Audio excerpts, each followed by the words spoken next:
Hello, everyone. Thanks for tuning back in once again to the original Queen Ahmadiyyah Shakur show. I'm your host, Queen Ahmadiyyah Shakur, and this is your daily vitamins. So, as you're coming in, please feel free to go ahead and subscribe to the channel if you haven't done so already. Be sure to click that notification bell and click the word all so that you're notified each time the Queen Goddess goes live.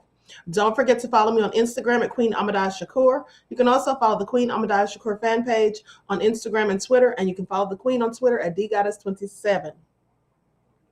All right, so let's get into it. Hello, Vince. I am from the UK. Hello, Pearly.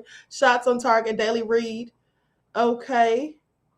Doc Boss, Ray Williams, Anne Marie, Desmond. Okay, Aeon. Shout out to my moderators. Snaz Boogie, Anisha, Denessi X, Silent D, the L Boogie Speaks To Show, Tracy. Okay, Cherokee Citadel. I see you, Howard. Glamour Diva, Meta Simplicos. Ryan is in the house. Mental Stimulator. Shout out to everyone in the chat and everyone tuned into the Queen. Let's get ready to get into it. I see you, Daniela Louise. Just Biz said, let's get it. Okay, that's right. So before we get started on this PowerPoint that I have prepared for you all, hey, October, Mr. Hotel is in the house. Trey Morris, True Justice. Okay, so before we get started with that, let's talk about some of our missing people. Now, these are some missing Black teenagers. Okay, I'm going to pull up their pictures and their information on the screen. So let's do that first. And I want to remind you, beloveds, that if you know of any young teenagers, Black teenagers and Black women that are missing, please let me know. Okay, so I can feature them on the show. The Queen has the best PowerPoints, child. Thank you, Mr. Hotel. Thank you. Okay, so let's get into it. Likes up, everyone, please like and share.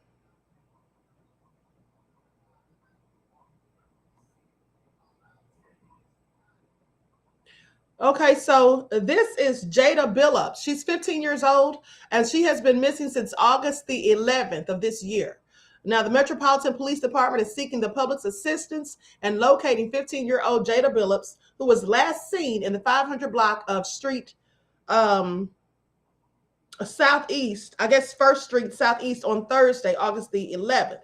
Jada Billups is described as a Black female, 5'6" feet tall, 120 pounds, with dark brown hair and brown eyes. They don't know what type of clothing she was wearing at the time that she came up missing.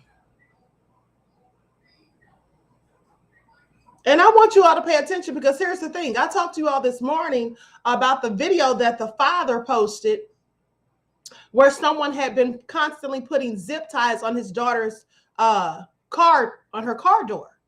And then how Instagram had the fake checkers come back and say that that was false, that nobody's doing that. How do they know what in the hell is going on all across this country with everybody's car? They don't. They don't. And so you have to ask yourself, as I'm asking myself, why would Instagram be worried about that? Why would they be doing that? And even if it were not true, isn't that just a good way to get people to pay attention and notice their surroundings and be observant to the things that might go on right under their very noses that they wouldn't ordinarily pay attention to? I mean, with all the sex trafficking going on, human trafficking and all of this, right? Shouldn't we all be careful? And at the end of the day, I don't see why they would want to try to cover that up and act like it's inappropriate or something. It's just all suspicious as far as I'm concerned. But what do I know? And speaking of that, also, let me say this. Someone sent me some information on Twitter today saying that, let me put my spectacles on, honey. They said that someone had put some type of powdery substance on someone's door or something. Hold on, let me see if I can find this. It was something nefarious. They put like I want to say it may have been a piece of paper or something with a powdery substance in it, and they put it on someone's door. And the person ended up having to go to the emergency room. Who sent me that? I absolutely cannot remember. Oh, you know what? I know who sent it to me. Mr. Hotel sent it to me. Mr. Hotel, you sent this to me, honey, and I couldn't remember who did it. Okay, so listen. It says a Texas woman, and this was reported on the Shade Room. It says a Texas woman was taken to the emergency room after a napkin laced with poison was placed on her car door handle, Instagram. So they still want the fake checkers to try to convince us that nobody's going around here maliciously putting things on people's cars so that they can be snatched up and abducted. Y'all need to pay attention to some of these social media platforms. That's what you need to do, honey. Okay, certain things that they don't want people talking about and that they try to dispel and all of that. Y'all need to ask yourselves why they're doing that. Okay, that's what you need to be asking yourselves. Now, I have questions. So anyway, and I find this also interesting that the Shade Room reported this right after I talked about that incident with the zip ties, and I'm glad they did, because now you see it's not a lie. Okay, the fake checkers need to shut up and sit down somewhere, please. So anyway, that just ticks me off because they sit up here and want to paint narratives. What kind of nefariousness are they up to? Anyway, let me continue, honey. So here's another missing person, a teenager by the name of Mariah Mcbain. So let me pull up her information. Claudia says, exactly, Queen. Thank you, beloved. It just ticks me off. Because I know that they know that the ones disproportionately coming up missing are our people. So they don't care. Pay attention to how social media platforms try to dispel or try to prevent or discourage any type of liberation, any type of help, or funding or anything for Black people. Have y'all noticed that? Yeah, pay attention, honey, because they are so darn nefarious, honey. But the system works for them and not us, so just keep that in mind. Okay, Mariah Mcbain is 16 years old, missing since August the 11th of 2022, same day as the other young girl. So the Metropolitan Police Department is seeking the public's assistance in locating 16-year-old Mariah Mcbain, who was last seen in the 6900 block of Maple Street Northwest on Thursday, August the 11th. Mariah is described as a Black female, 5 foot 4 inches tall, 130 pounds, with red hair and brown eyes. She was last seen wearing a white t-shirt, black shorts, and white tennis shoes.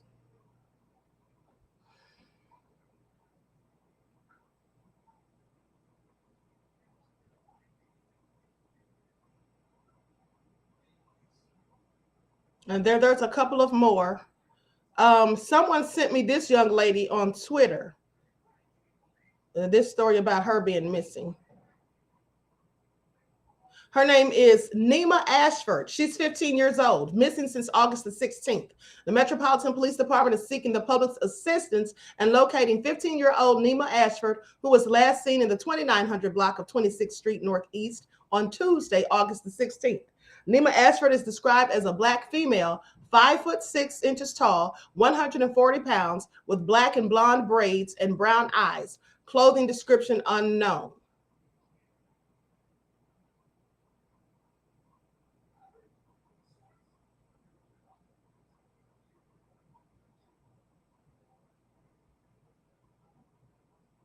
Then we have two more.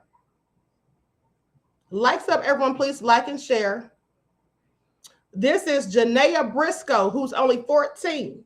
Now, the Metropolitan Police Department is seeking the public's assistance in locating 14-year-old Janaea Briscoe, last seen in the 2900 block of Nelson Place Southeast on Wednesday, August the 17th.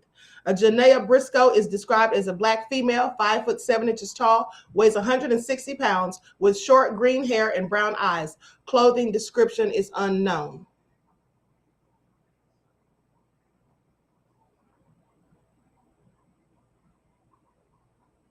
And then we have Dakota Stewart. Mr. X005 says, wow, they going for the females. Yes, I told you all, disproportionately young Black teenage girls and Black women. Absolutely. That's who they're going for. Pay attention. And that's why Instagram, if you ask me, doesn't want people being warned about this stuff. Now, the Metropolitan Police Department is seeking the public's assistance in locating 14-year-old Dakota Stewart, who was last seen at the 700 block of 18th Street Northeast on Thursday, August the 18th. Dakota Stewart is described as a Black female with medium brown complexion, 5 feet 8 inches tall, 110 pounds, with brown eyes, long black hair in a lock hairstyle. She was last seen wearing blue shorts, a green sweater, and white Crocs. Yeah, so anyway, this is also sad. All these young girls missing. And you don't hear these stories on the lamestream, that stream news. You absolutely do not. Okay, that's why it's very important that we cover these and talk about it ourselves, because nobody else is going to if we don't. So now, before we get started, I want y'all to listen to this. Someone sent me this, honey, and they say that the Afghan people had to boil grass to eat. U.S. refuses to release $7 billion. So let's go to the footage of this, because I find it all so crazy, honey. I'm not going to play this whole thing. I'm just going to play a few minutes of it. But I want y'all to pay attention. Boiling grass, well, with the way the divided snakes is doing right about now, with all the manufactured famine, with the farmers being paid not to grow crops, with the legal price gouging, which is exactly what they're doing in all of these grocery stores, it seems. Legal price gouging, okay? That's what it seems like as far as I'm concerned. With all this going on, we might have to boil some grass ourselves, people, honey. Pay attention. It's getting real crucial out in these streets, honey. I'm telling you. Just pay attention. Yes, they're having to boil grass to eat, honey. Shite just got real. I mean, don't laugh, because it ain't funny. At the end of the day, like I said, honey, we might be boiling grass soon, honey. I'm just telling you, honey, going out there picking some dandelions or whatever you can do, because this is all so crazy. Just Ben said they're eating healthy. Child, this is so ghetto and nefarious, says Mr. Hudson.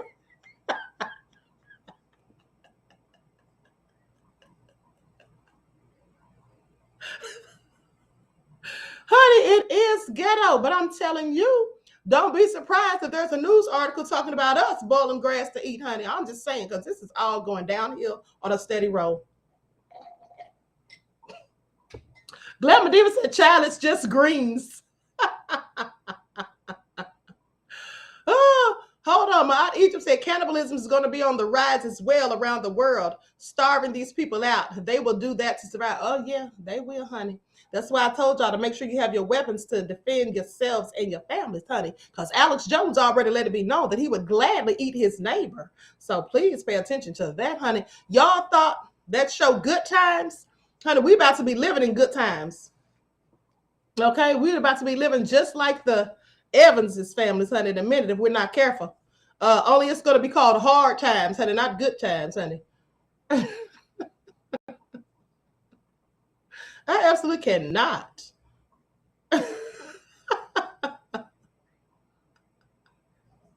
Mr. Hotel said, say what now? Not eat the neighbor. Yes, he did say it, honey. He said before he let his daughter starve that he would eat his neighbor. Said he's already sized him up, honey. And I know for some nefarious reason he clearly was not joking.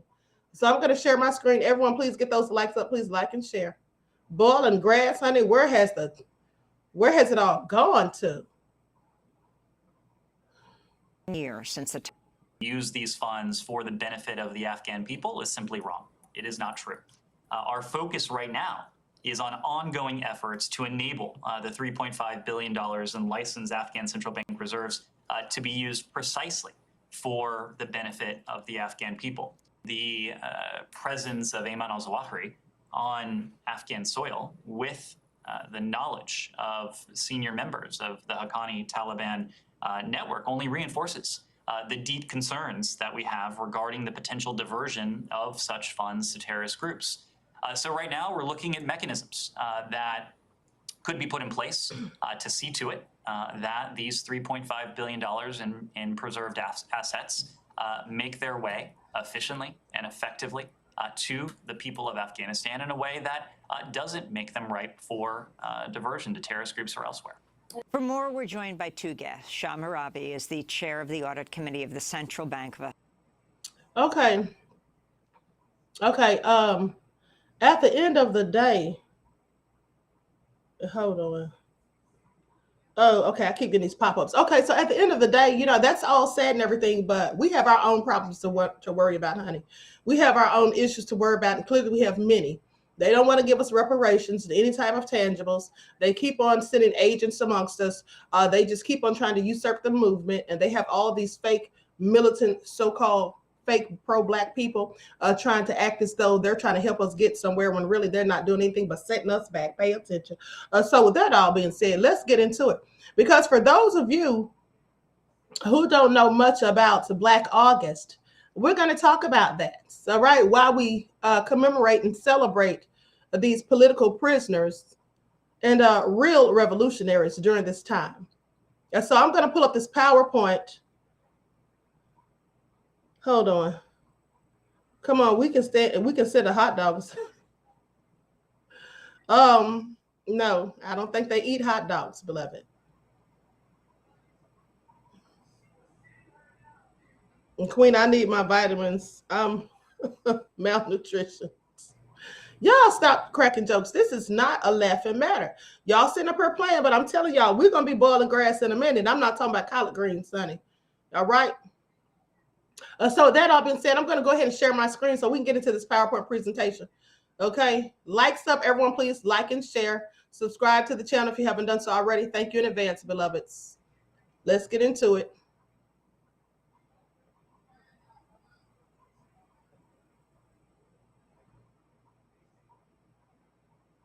Make sure y'all can see that. Okay. All right. Black August. Let's talk about the roots of it. So in August of 1619, enslaved Africans touched foot in the first permanent English settlement in what is now the United States for the first time. The centuries since have the development of a racial system more violent, extractive, and deeply entrenched than any other in human history. The United States should be so proud of themselves.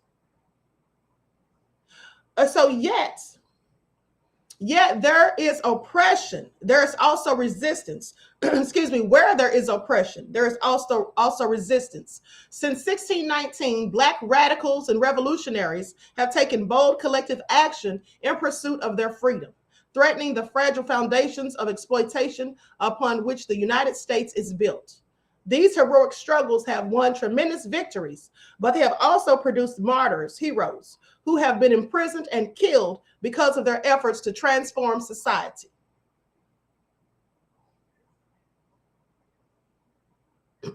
Black August is honored every year to commemorate the fallen freedom fighters of the Black liberation movement, to call for the release of political prisoners in the United States, to condemn the oppressive conditions of U.S. prisons, and to emphasize the continued importance of the Black liberation struggle.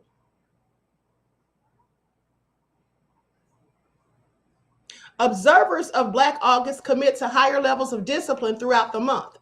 This can include fasting from food and drink, frequent physical exercise and political study, and engagement in political struggle. In short, the principles of Black August are study, fast, train, and fight.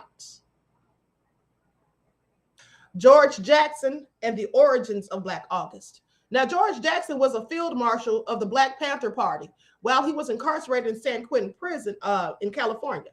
Jackson was an influential revolutionary, and his assassination at the hands of San Quentin prison guard was one of the primary catalysts for the inception of Black August. Some of y'all probably don't even know who this man is. Now, a 19-year-old who was convicted of armed robbery in 1961, George Jackson was sentenced to a prison term of 1 to life, meaning that prison administrators, that was 1 year to life, meaning that prison administrators had complete and arbitrary control over the length of his sentence. He never lived outside of a prison again, spending the next 11 years locked up. 7.5 of those years he was in solitary confinement, mind you. And that's what they love to do to political prisoners or Black so-called revolutionaries, members of the Black Liberation Army, the Black Panther Party. They would keep them in solitary confinement, many of them still there for decades. Now, in those 11 years, despite living in an environment of extreme racism, repression, and state control, George Jackson's political fire was ignited, and he became an inspiration to the other revolutionaries of his generation. Now, W.L. Nolan. Well, Jackson was first exposed to radical politics by fellow inmate W.L. Nolan. With Nolan's guidance, Jackson studied the works of many revolutionaries, including Karl Marx, V.I. Lenin, Mao Zedong, and Frantz Fanon. Nolan and Jackson and other prisoners dedicated themselves to raising political consciousness among the prisoners and to organizing their peers in the California prison system.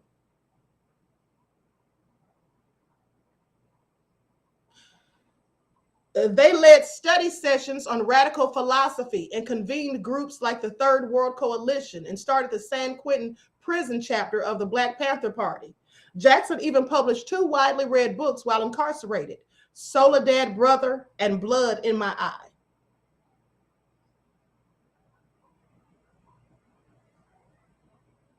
Unfortunately, if predictability, these radical organizers soon found themselves in the crosshairs of the California prison establishment. In 1970, W.L. Nolan who had been transferred to Soledad Prison and planned to file a lawsuit against its superintendent, was assassinated by a prison guard. And he was likely assassinated because he was going to sue. Days later, George Jackson, also now in Soledad Prison, and fellow radical prisoners Fleta Drumgo and John Cluchette were accused of killing a different prison guard in retaliation for Nolan's death. The 3 were put on trial and became known as the Soledad Brothers.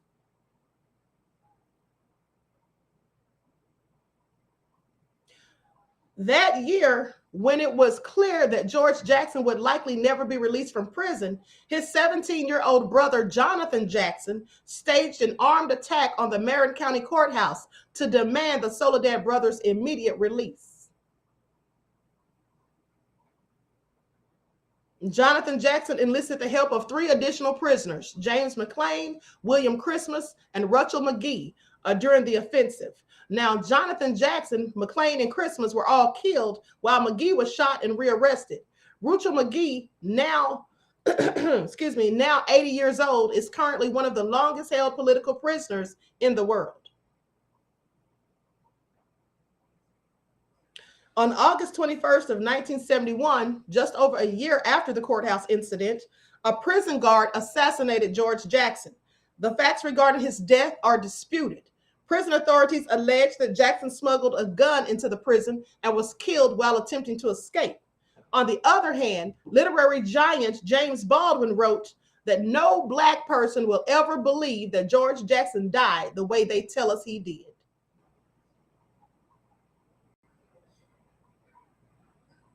Lights up, everyone, please. Like and share. Thank you in advance.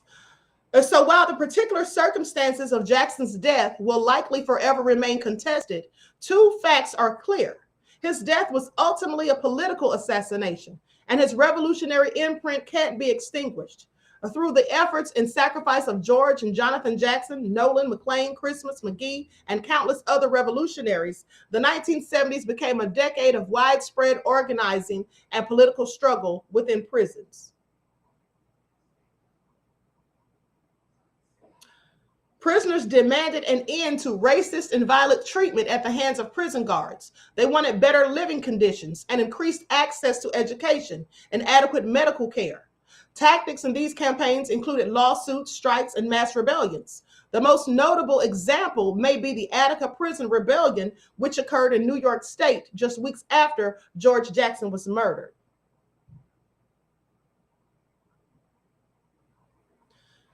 In protest of the dehumanizing conditions they were subjected to, about 1,500 Attica prison inmates released a manifesto with their demands and seized control of the prison for 4 days, beginning on September the 9th of 1971. Under orders from Governor Nelson Rockefeller, law enforcement authorities stormed Attica on September the 12th and killed at least 29 incarcerated individuals. None of the prisoners had guns. Pay attention. So they killed 29 people who were clearly unarmed. This is the context out of which Black August was born in 1979.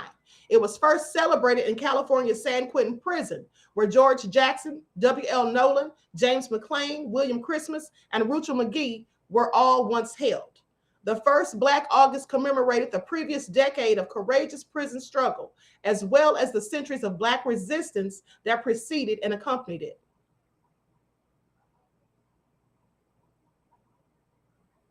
Observers of Black August call for the immediate release of all political prisoners in the United States.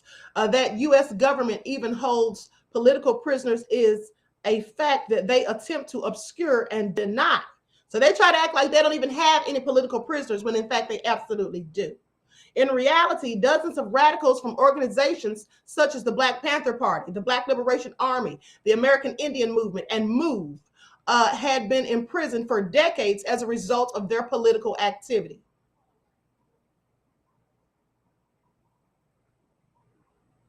And mind you, that was not because they ran for political office. It's because they fought against the system of these politicians who do nothing for our people and, in fact, help to keep us under oppression with nefarious laws and legislation that they concoct and come up with, like President Joe Biden and the 1986 Drug Abuse Act that he signed and the 1994 crime bill that he authored. Now, in early 1970, Angela Davis helped spearhead a movement to free the Soledad brothers from a California prison. The three unrelated Black men, Alfredo Drumgo, John Plachette, and George Jackson, were accused of killing the Soledad prison guard. Supporters believed they were being persecuted for their political, the liberation of political prisoners, or their fight for liberation of political prisoners. On August the 7th of 1970, George Jackson's younger brother, Jonathan, smuggled guns into a Marion County courthouse, handed them to several prisoners, and took 5 hostages. Now, when Jonathan tried to escape with the group, guards opened fire. 4 people were killed, including Jonathan Jackson and the presiding judge, who was white. Now, the FBI learned that the guns were registered to Angela Davis. Davis maintained that Jonathan had taken the guns without her knowing. But when a warrant was issued for her arrest, she went into hiding. On August 18th, J. Edgar Hoover put her on the FBI's 10 most wanted list, calling her armed and dangerous. You know, just like President Obama did with Assata Shakur.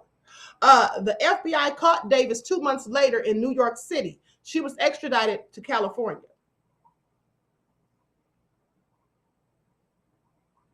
Once Davis was jailed, support for Angela did not have to be generated.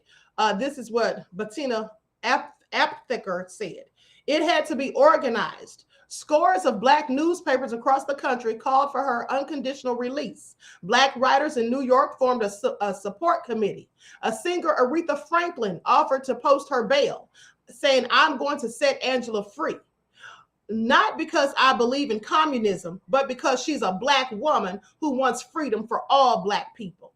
The mainstream press remained circumspect. In an editorial following her capture in New York, the New York Times said, "The tragedy of Angela Davis is that one who might have made a significant contribution to the nation's normal political debate and to its needed process of peaceful change became so alienated that she finally went over to revolutionary words and perhaps even worse." Angela Davis spent 16 months in jail awaiting trial for conspiracy, kidnapping, and murder. She became a cultural icon. Historian Robin D.G. Kelly writes, "Free Angela." She had posters and buttons and t-shirts, and they became as much as a part of the changing urban landscape as liquor stores and soul food restaurants. Tall, lean, with a raised fist and an afro, a flashing smile, and an aura of confidence, Angela Davis offered the African-American community a striking image to rally around. To her many supporters, young, old, male, female, she was a young, beautiful, militant intellectual, boldly challenging the system. Davis also had wide international appeal, along with hundreds of local committees. At least 67 committees in foreign countries were working for her release. Davis was finally granted bail in February of 1972 after a change in California state law that was not related to her case, by the way. But she was Davis was stoical during the 13-week trial. When the jury acquitted her of all charges on June the 4th of 1972, she grabbed a close friend and broke into sobs. 5 days after the trial ended, Angela Davis delivered this speech at a victory rally at the Embassy Auditorium in Los Angeles. It marked the first stop on a nationwide tour to thank her supporters. The place was packed. Some 1,500 people showed up to hear her speak. Many of them were white. Davis told her fans that she was surprised by the role his history had thrust upon her and that she would do her best to live up to their expectations. In her speech, Davis also talked about the death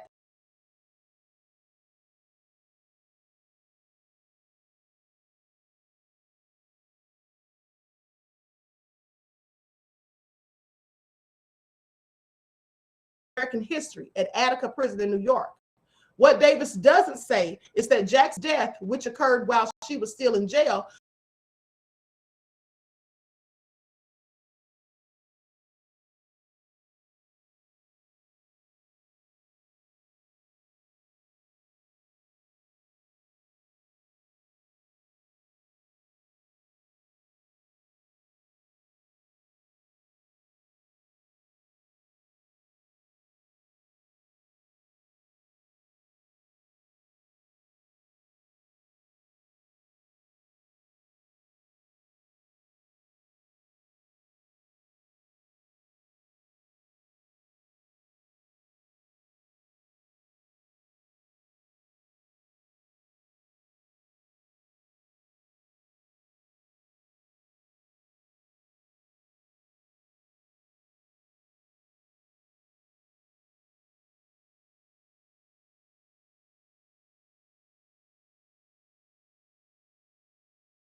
to the broader struggle against U.S. prisons. Mass incarceration is a symptom of the same system that political prisoners have dedicated their lives towards fighting. And you have Joe Biden to thank for mass incarceration. Pay attention. But some of y'all Biden sexuals still vote for him. So George Jackson wrote in Blood in My Eye that prisoners must be reached and made to understand that they are victims of social injustice. This is why my task working from within, the sheer numbers of the prison class and the terms of their existence make them a mighty reservoir of revolutionary potential.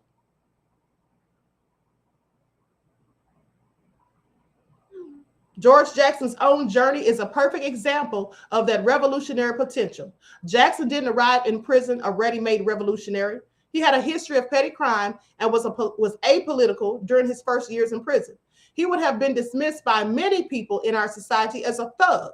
But comrades who knew that he held the potential inherent in every human being found him and took him in.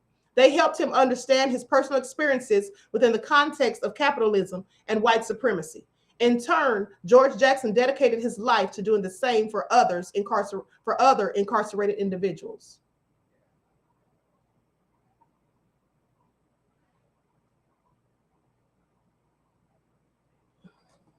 Hold on, beloveds.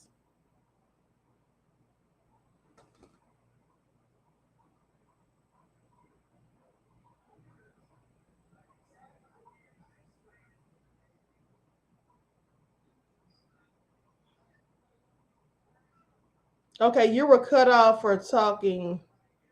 Okay,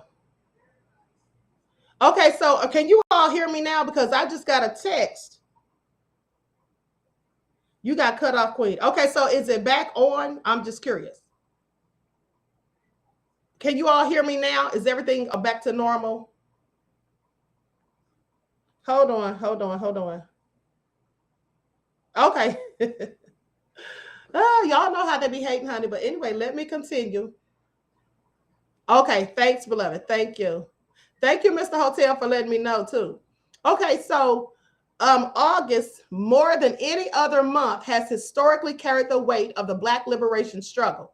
Of course, enslaved Africans were first brought to the British North America in August of 1619. Just over 200 years later, in August 1831, Nat Turner led the most well-known rebellion of enslaved people in U.S. history.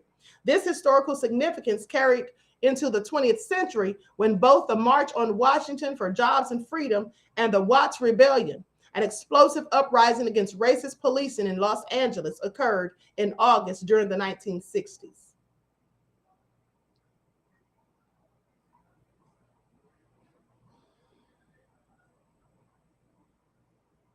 So even today, the month remains significant in the struggle. John Crawford III, actually. Okay, Michael Brown and Corinne Gaines were three Black Americans who were murdered in high-profile cases of police brutality.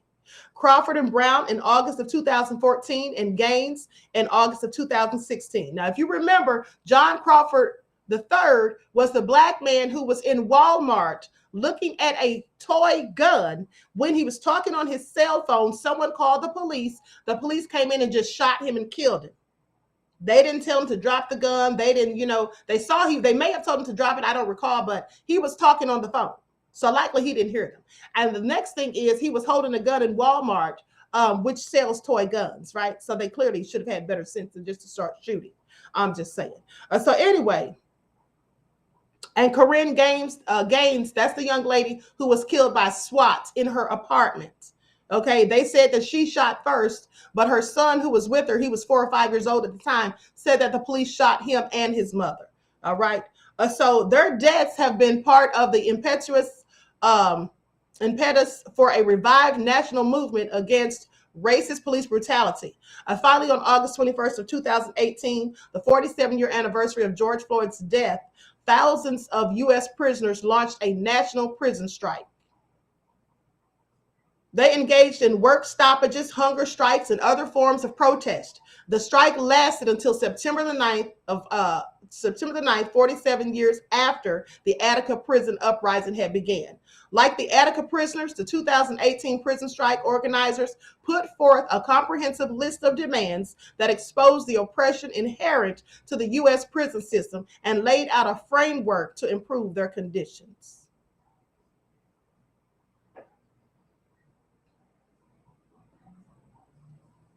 Each of these historical and contemporary events reveal a truth that the Black radical tradition has always recognized. There can be no freedom for the masses of Black people within the white supremacist capitalist system. The fight for liberation is just that, a fight. Since its inception in San Quentin, Black August has been an indispensable part of that fight. In the current political moment, when some misleaders would have us bury the radical nature of Black resistance and instead prop up reformist politics that glorify celebrity, wealth, and assimilation in the capitalist system, Black August is more important than ever. Let me read that again, because some of y'all fall for this. In the current political moment, when some misleaders, that's what they are, they're not leaders, they're misleaders because they're fakes and frauds, they would have us bury the radical nature of Black resistance and instead prop up reformist politics and glorify celebrity, all right, clout chasers, wealth and assimilation in the capitalist system. Black August is more important than ever. Now, it connects Black people to our history and serves as a reminder that our liberation doesn't lie in the hands of Black billionaires, Black police officers, or Black Democratic Party officials. Okay, so that's not going to help us. Those Black faces in high places simply place a friendly face on the system that oppresses the masses of Black people in the United States and around the world, often distorting symbols of Black resistance along the way. Black liberation lies, as it always has, in the hands of the conscious and organized masses. Study, train, fight, and in the words of George Jackson, discover your humanity and love and your love of revolution. Now, so with that all being said,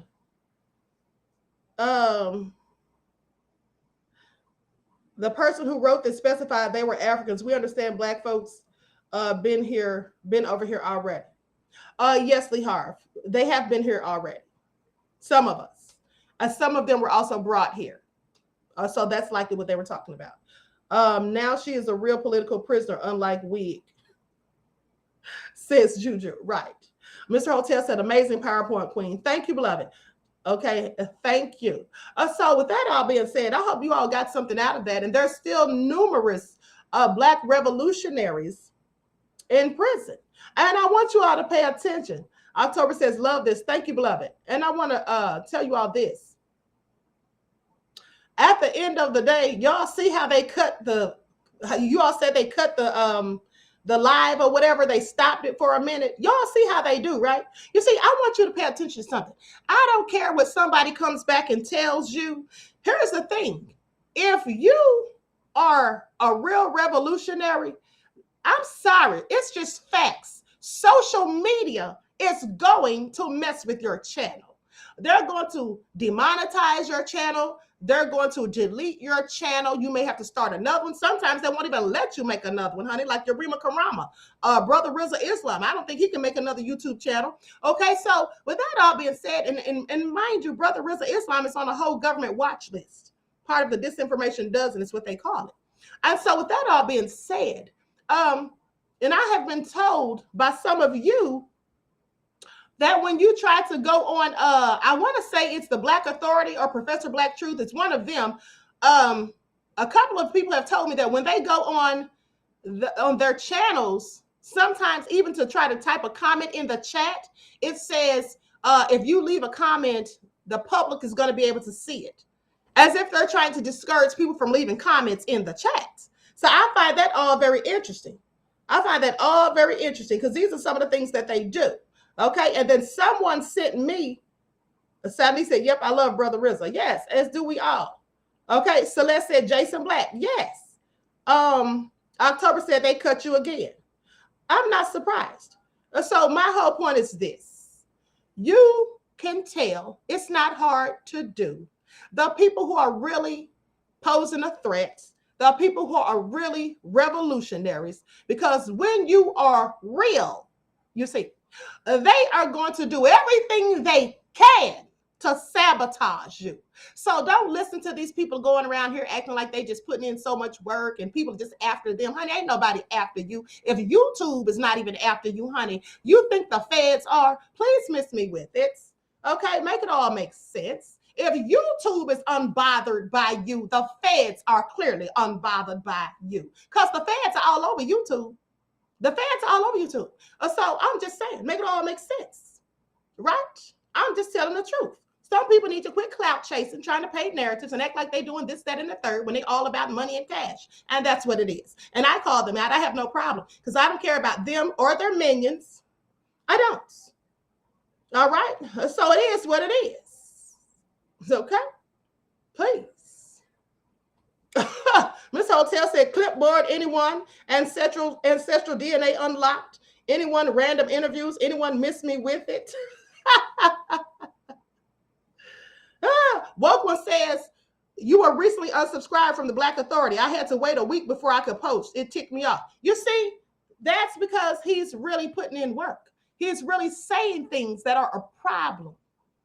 Okay, that's how you know. I don't care what anyone says. And the fact that these do-nothings who just, collect cash, try to liken the real revolutionaries to expose them, try to liken us to the agents, which is exactly what they are, it's laughable as far as I'm concerned. Okay, it's laughable. Miss Hotel said, I am so sick of a capping and clout chasing. I am too. Lydia says, right, Queen, okay? Stacy says, can get some algorithms. Okay, don't even know the difference between allegories and algorithms. Like, sit down somewhere, misleaders. Okay, so with that all being said, like those pork chop eating pastors, said Skeletor. Exactly, beloved. Okay, so B. Tillett says, Queen, continue speaking the truth to power, bringing awareness and giving life. Thank you, beloved. You know I will. Terry Hinn says, teach, Queen. Thank you. So with that all been said, I wish you all love, peace, and prosperity. And listen, You know, when people start telling lies and people stop falling for it so easily because people start to wake up from the slumber and people start realizing that their lies don't make sense, right? Then they have to start explaining. They got to start ninja explaining, you know, trying to explain why this and that and the third, because they know that didn't make no sense. When you got paid actors, that's what you got. And then you got to get up there in Twitter space and try to explain yourself. That should let you know that at this point, a lot of people are waking up and they're not falling for your BS. Okay. So with that all being said, everyone please like and share, subscribe to the channel if you haven't done so already. Each one teach one. That's how we grow and thrive. Do something productive, constructive, and never destructive. And always remember to keep the Most High first in your lives. Peace.